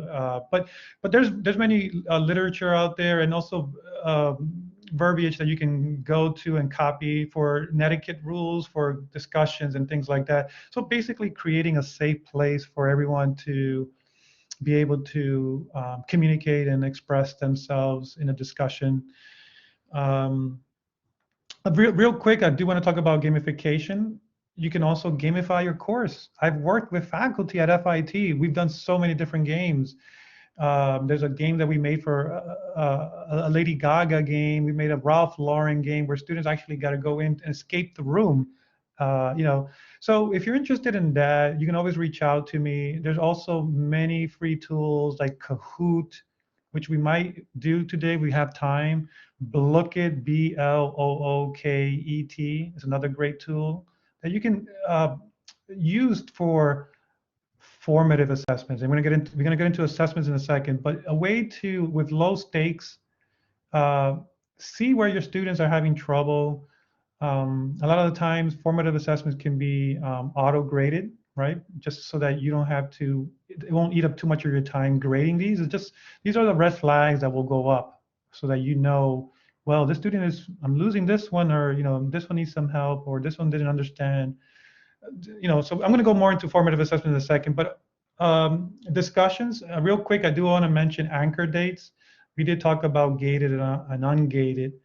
Anchor dates are the due dates, right? So if you set an anchor and you're telling your students that for this discussion, you have to create an initial post by this date, that's what I'm referring to by anchor dates.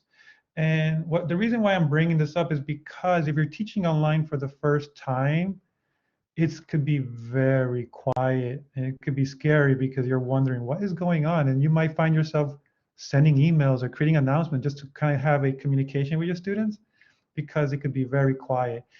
But it could be very quiet if you don't create these formative assessments. And what I mean by that is, if you don't create these checkpoints, then you're not getting anything in return. You're not getting these reports saying, well, Tommy got an 80 on the quiz, Jeanette got a 50 and she needs help. Those are the checkpoints that I'm talking about.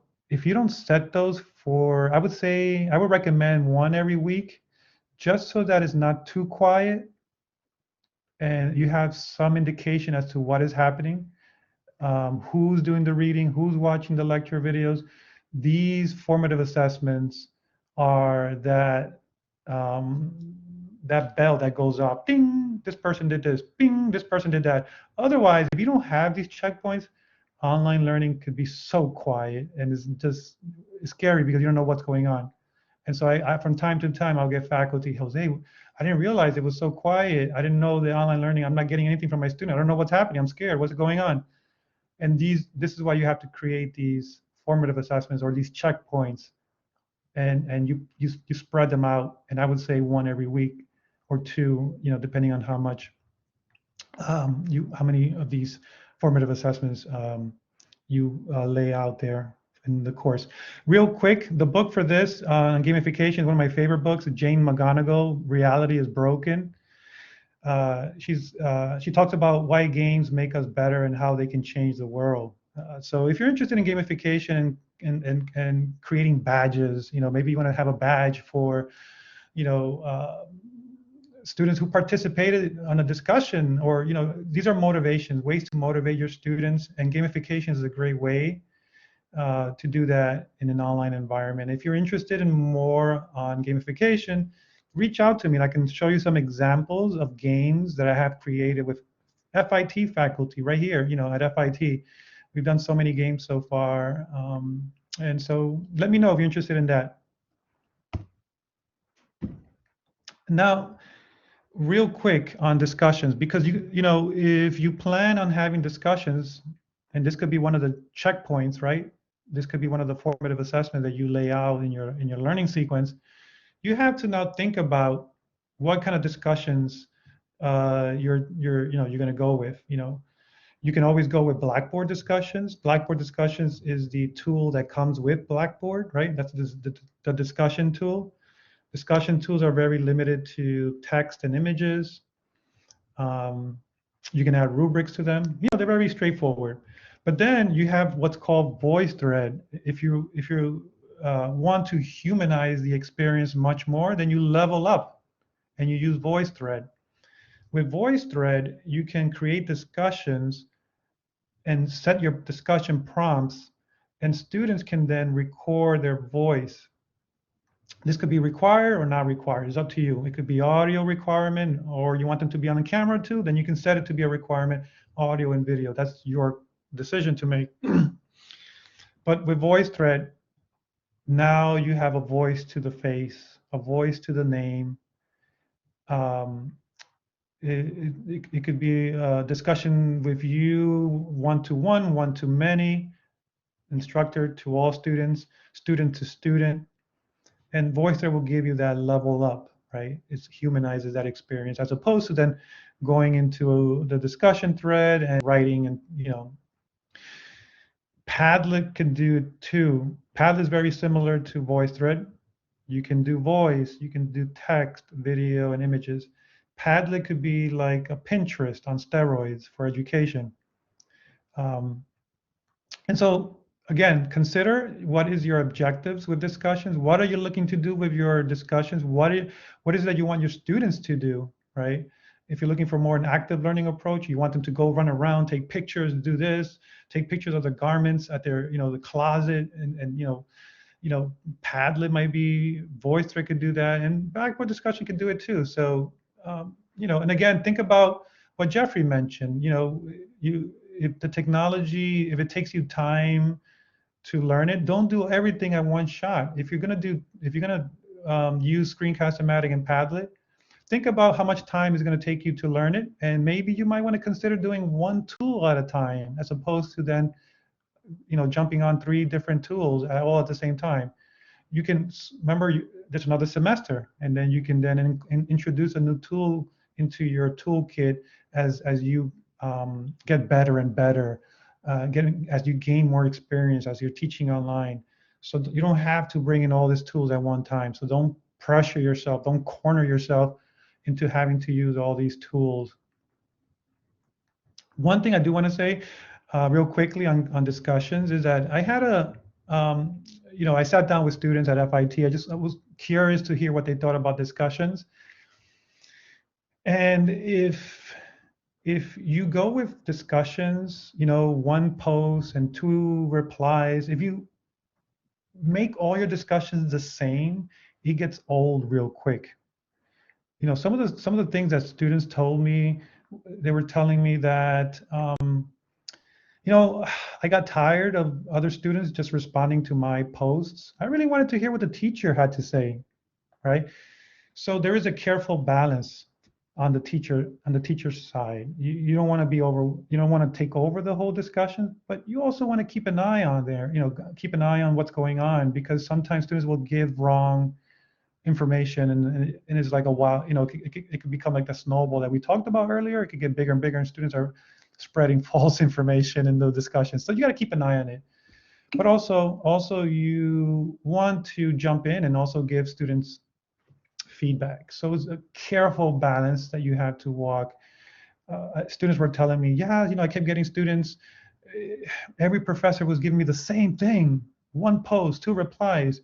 I came to a point where I was just faking all my responses that was required. If I had to reply to two students, I would just come up with something and make it up. It was easy to fake it. This is what they were telling me. So discussions is. I'm planning on having a workshop for the fall semester on discussions, going deep into discussions, and trying to make it much more interactive and changing it up, not having the same, discussions throughout the semester. I hear a question or a comment. Yes, from Pamela. VoiceThread and Padlet aren't linked to the Grade Center in Blackboard, correct? VoiceThread is, but Padlet is not. VoiceThread will push that grade into your gradebook. Padlet, you have to manually put it into the gradebook. I spoke to the people at Padlet. They're working on an integration that will do it for us, but it hasn't happened yet in Padlet. But VoiceThread will do it. All right, I'm gonna have to move a little quicker because I'm running out of time. I think I have to stop at 3. Okay, so again, the purposeful use of technology. Again, just use technology if it serves the purpose that you're trying to that end goal, right? For those learning objectives. If it's not doing that, don't include it. This link will take you to a Padlet that has a lot of tools that I recommend. Feel free to go in there. Also, you will see comments on this Padlet from previous cohorts who have taken this online training program, and they offer their advice. So feel free to click on this link and gain access to the EPIC toolkit. I already spoke about this. You can do much more. Introduce technology early on, get their feet wet, low stakes, right? Make sure you announce the tools that you're going to use in the syllabus. If you're going to use VoiceThread, let them know. You're going to need a laptop. You're going to need a microphone to record your comments. So let the students know ahead of time what are the requirements and what are the tools that you're going to use for that class once you decide the tools that you're going to use. What's this? What did I have here? Oh, again, creating a sense of community. There's many ways you can create a sense of a community through VoiceThread and Padlet. Again, if you're interested in digital storytelling assignment in Adobe Spark, reach out to me. I'll be happy to talk more about it there. Here we go, assessments. So pretend you are the chef. As the professor, you are the chef, and your students are the assistant chefs, right? They're shadowing you. And now, you're teaching them how to make a soup. Now, with a formative assessment, they have the opportunity to taste the soup and make the soup. And then you, as a professor, you have to go ahead and taste the soup. Does it need more salt? Does it need more pepper? Then once you tasted that soup, and you go back to the students and say, well, this is where you went wrong. This is what you need to do. This is how you can improve. That's formative assessment. That's where the students, you point them back into the right direction, right? You help them out. These formative assessments are what you deploy in your learning sequence after a lecture or at the end of the learning sequence as a reflection, maybe as a reflection piece. You want to, not so much a reflection piece, but more of a formative assessment would be more like of a quiz, a short quiz or a discussion, right? And you're giving the opportunity for them to tell you what they learned. And this is where VoiceThread can come in handy. VoiceThread can do what's called authentic assessments. And authentic assessments are assessments where you tell your students, here's your opportunity, tell me what you know. And with VoiceThread, they turn on the microphone, they tell you what they know. And and then you can assess proficiency, mastery, where are they? The student needs more help. And again, these are the red flags that you'll pick up along the weekly folders, right? So that it's not too quiet. You're gonna get some of these formative assessments back, And then this is where you're going to then reach out to the students. Formative assessment can also be done in your lectures as you're presenting on that video. We mentioned Edpuzzle, we mentioned VoiceThread. You can actually insert these questions into your lecture slides, into your lecture video, and those are formative assessments. Those are ways that you can get your students to then, did they understand? Are there muddy? They call these muddy points, muddiest points. There are some muddy points, meaning that they didn't understand what you covered. Then you have to address those with the students, and those are the red flags that go off. This student got it wrong. You're going to get a report either through VoiceThread, this person got it wrong, or through a quiz in Blackboard, and that's what you're going to use to go back and address those students. Summative assessments are your midterms, are your finals, right? There's no second chance to fix the soup. If the soup is salty, that midterm is that final grade. All this had to be taken care of during the formative assessments, right? Summative assessments are final grades, midterms and finals, the culmination, right, of what you learn, and that's the summative assessment. And so think of it as a chef, and your students are learning from you, and they're going to make a soup.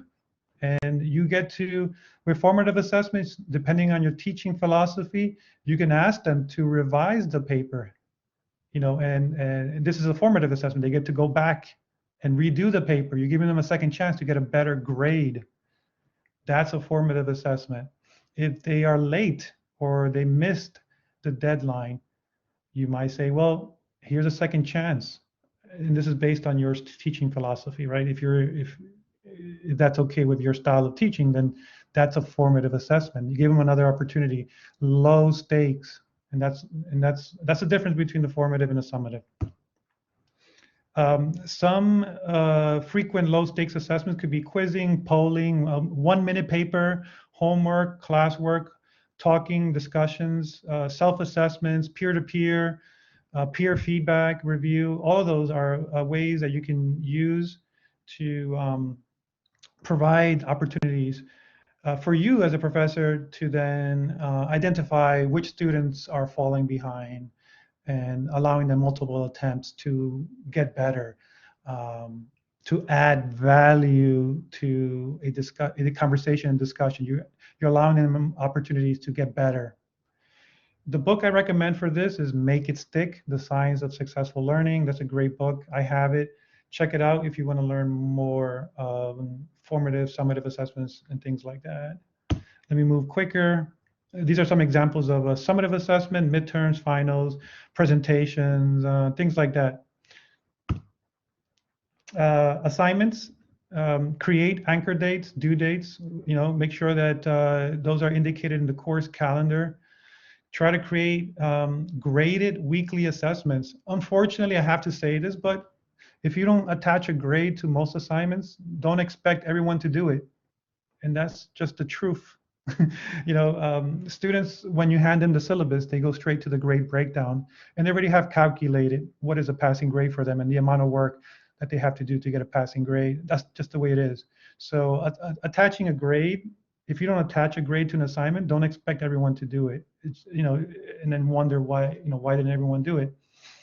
But there's ways around it. You can always motivate in different ways if you don't want to attach a grade. But with low stakes assignments, you can put small percentages of grades, right? So it doesn't really affect too much. If maybe a complete or incomplete, and then maybe have it as 5% of the total grade, and then you group all these formative assessments into the formative assessment group in Blackboard, and that could be 5% of the final grade. Okay, I'm trying to move quick. Sorry. Again, remember I said align your learning objectives, super important, and assess those learning objectives. And when you're creating these assignments, we talked about backward design. Assessments and feedback.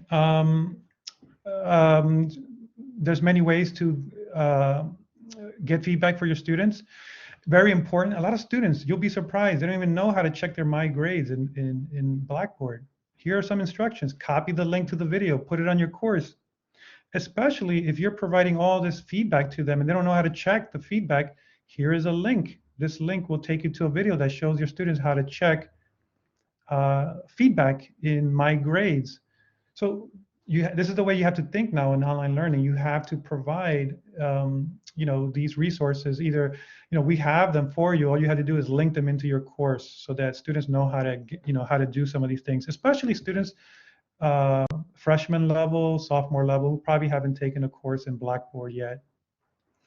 Start, stop, continue. I think somebody mentioned it, Pamela or somebody mentioned it earlier. I got that from Shelley Cohen. Shelley uses that in her class where students provide feedback. Start doing this, professor. Stop doing that. Continue doing this.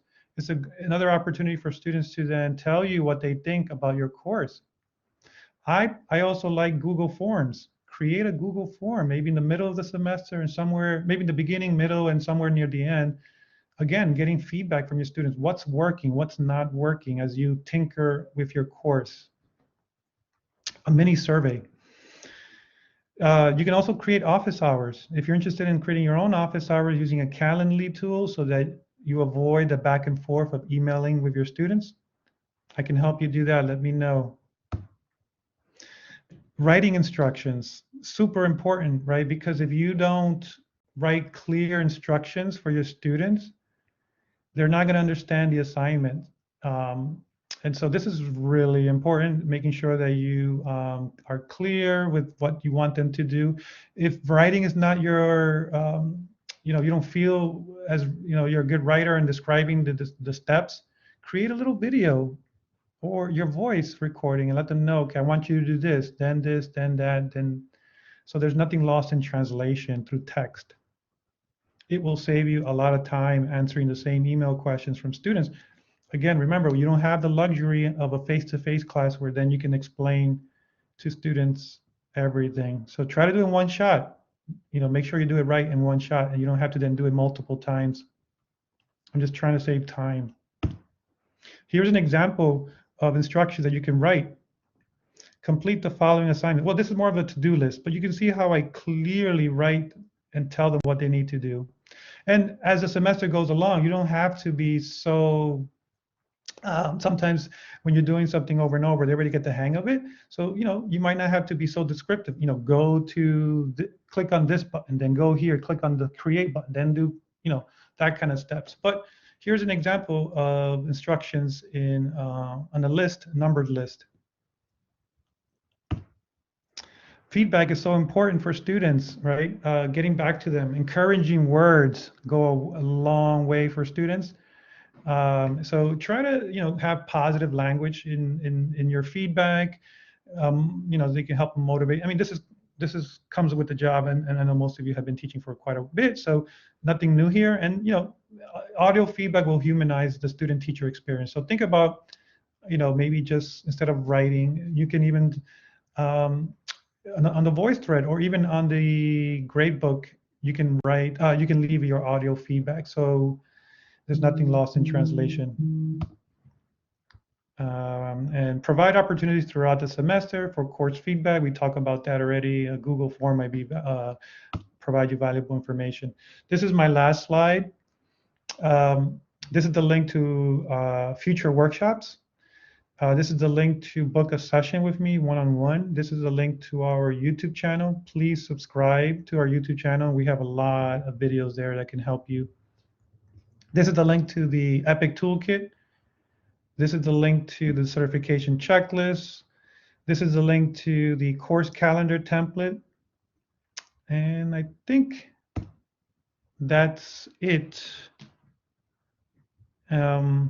I think I'll stop there. If anybody has any questions. And sorry, I had a...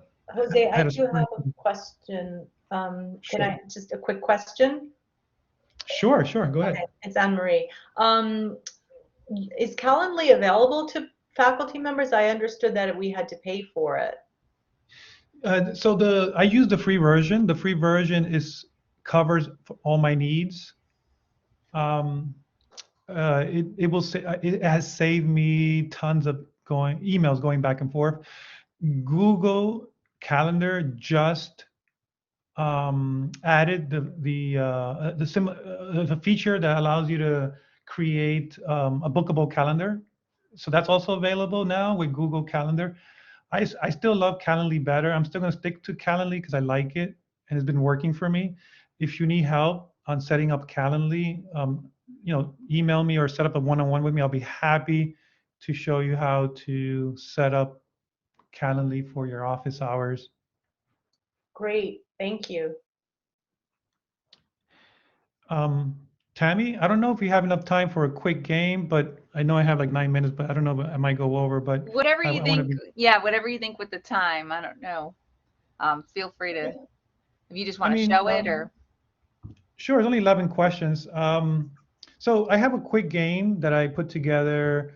It's about 11 questions, and I use Kahoot to create the game. Some of the questions are based on what we covered today. You can open a new tab on your computer or on your phone and go to kahoot.it.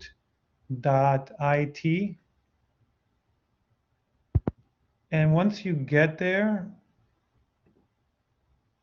I will give you the code to get in, the game pin.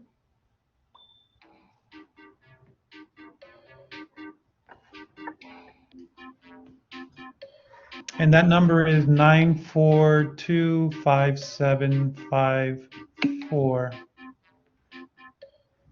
Oh, Brian is in. So we have prizes. I have a lot of swag from Screencast-O-Matic.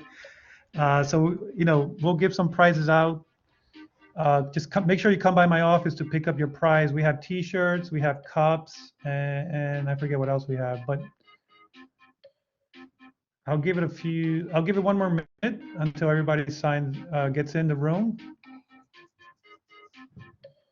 And this is a tool that you can use in your classroom. Not only can it be done synchronously, it can also be done asynchronously.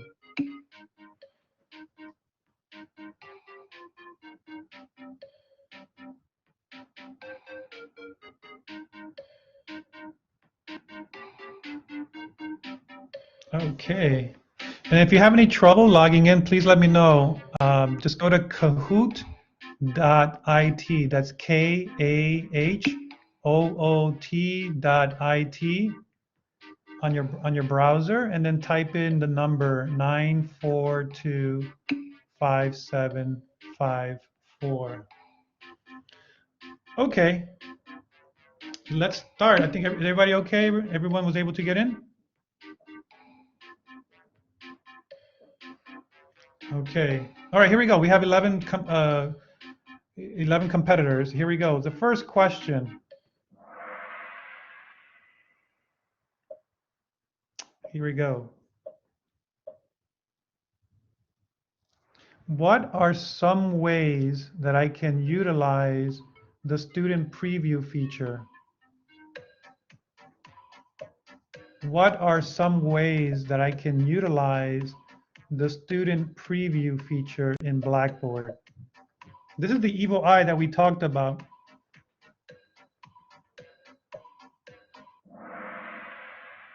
Yes, 6 of you got it right. Awesome. So remember, it's all of the above. You're going to use it to check the course for mistakes. You're going to use the student preview to make sure content is hidden or visible to your student. Also, to get a student's perspective of the course. Awesome. So 6 people got it right. Let's see the scores. Okay, we have a two-way tie. Brian and Pam at the top. Carrie, that's coming in at second. Audrey at third. Kat at 4. Good job. Any questions about the student preview or comments? Nope. Okay, so we'll move on to the next question. So remember, the quicker you submit your answer, the more points you can get. So the quicker you submit, the more points you can get. So here we go. Next question, number 2. True or false? It is best practice to upload a video file directly to Blackboard. True or false? I kind of gave it away with the picture of the lady wagging her finger. So great. Yes, you don't want to upload files directly to Blackboard. It's a big no-no. Moving on to question number, oh, let's see the scores. Okay, Brian and Pam, it's a close race for first. Audrey moves up to third, Carrie at fourth, and Kat right behind. So remember, you can easily catch up. So let's continue to question number 3. Why is it not, which is not considered best practice? Which is not considered best practice?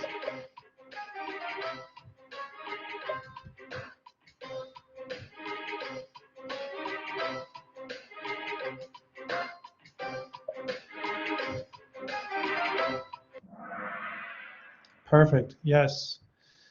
Right, we talked about, you don't want to upload a video file directly to, I should have been more specific. I think someone's going to get me for this. That one person who got it wrong is probably going to try to choke me because I didn't say, upload videos directly to Blackboard. So that's the point. We don't want to upload big video files to Blackboard. That was the point of this question. All right, let's see the scores.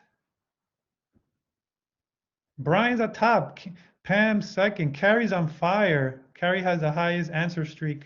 Beautiful. So Audrey right behind, and Kat also in the run. So let's go to question number 4. Almost done. Where do I go to grade a Blackboard assignment?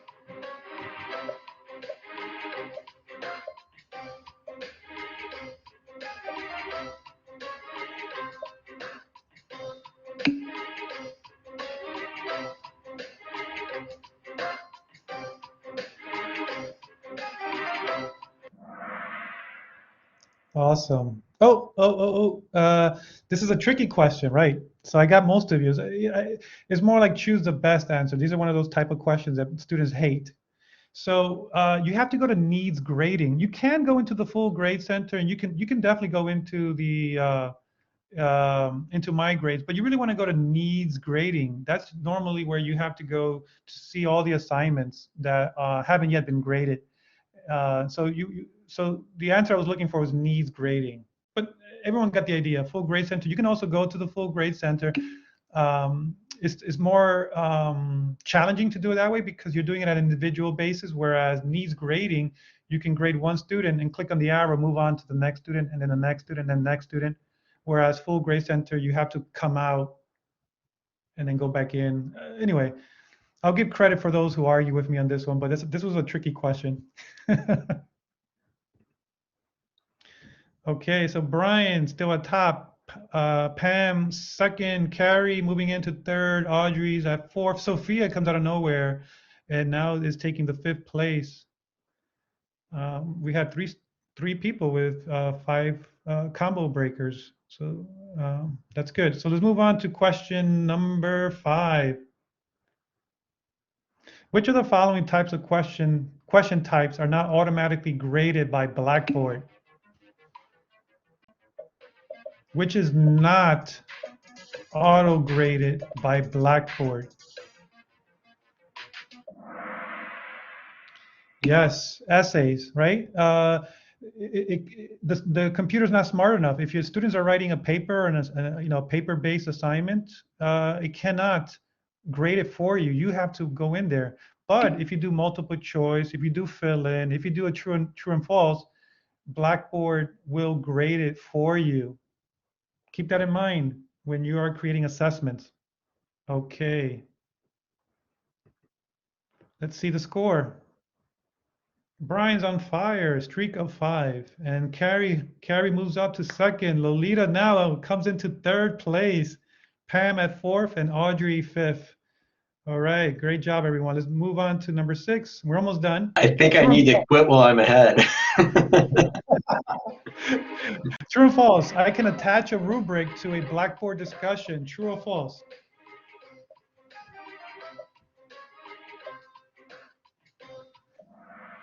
Yes, you can attach a rubric to a discussion. You can even attach a rubric to an assignment. So yes, the answer is true. Brian, you can trash talk a little bit here now. Some trash talking is allowed. So Brian's at first here, Carrie second, Lolita at third, Pam at fourth, and Audrey. So this is looking great. Let's move on to number 7. Which tools can you use to record video for your course?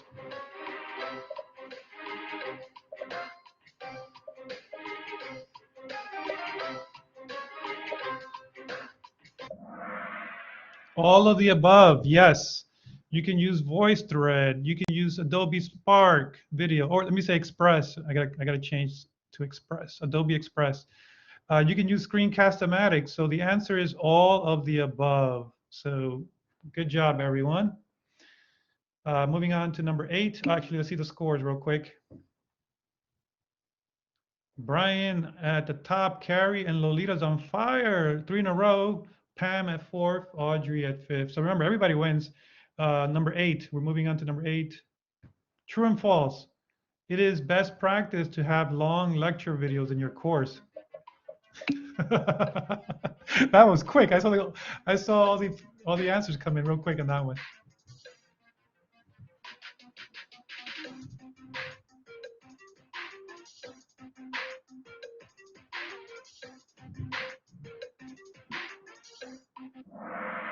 Right, false. You don't want to go too long. And this is the whole purpose. We talked about chunking our videos.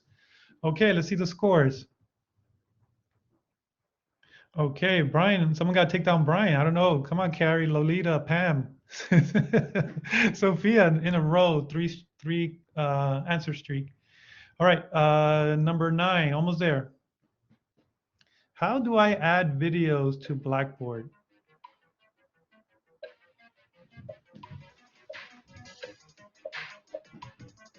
Rob covered this in day 1.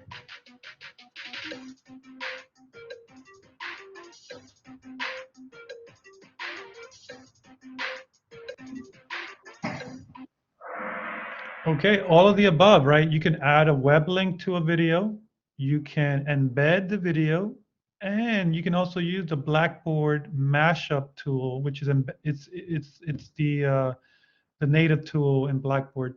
So all of the above is the answer. There's many ways to add videos to your course. I prefer embedding the videos because the video just play there automatically. All right, real quick, one more question, or 2 more, 10. Lolita moves up to 2nd place. It's getting very close. You're right behind Brian, Lolita. Not too far behind. All right, let's move on to question number 10. Where do I go when I want to archive my course?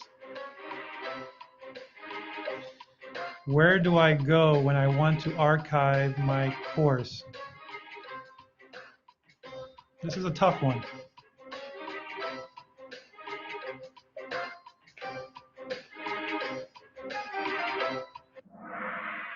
Beautiful. Wow, 5 people got it right. I'm so happy. I know Antonia must be happy because Antonia sends the tips.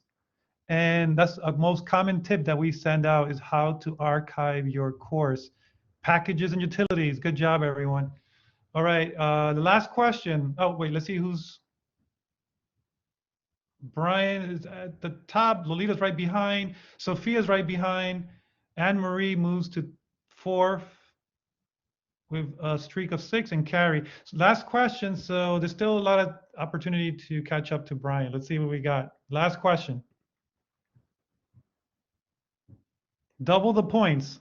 Where do you send your students for Blackboard support?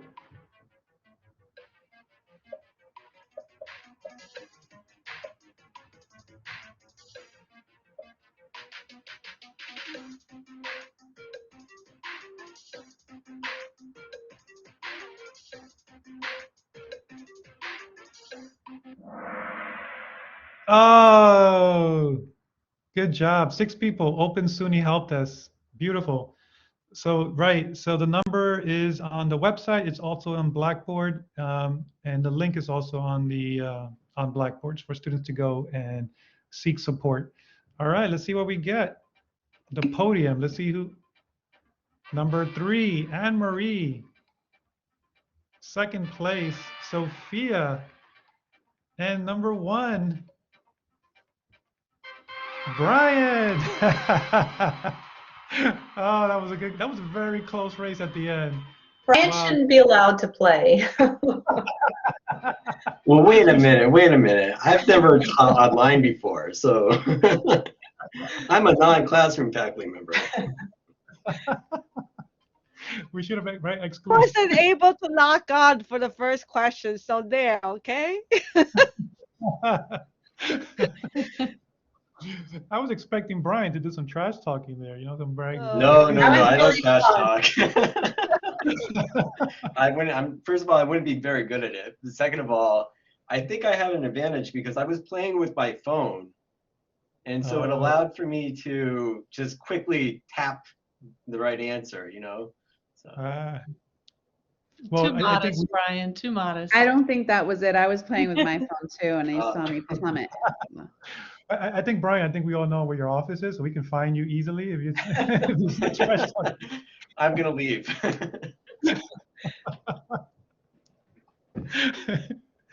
Well, come by and pick up your swag. I have some cool stuff for you if you're interested in a Screencast-O-Matic t-shirt. I'll wear it out on the weekend. Come to campus wearing a Screencast-O-Matic t-shirt. Well, thank you everyone for participating. I'm sorry I went a little bit over, but I think it was a little fun to to play with some competition, and Thank you all.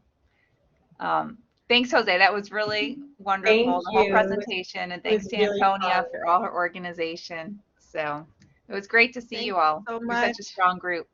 Yeah, Be well, everyone. Have a great weekend. You too. Take care. Bye.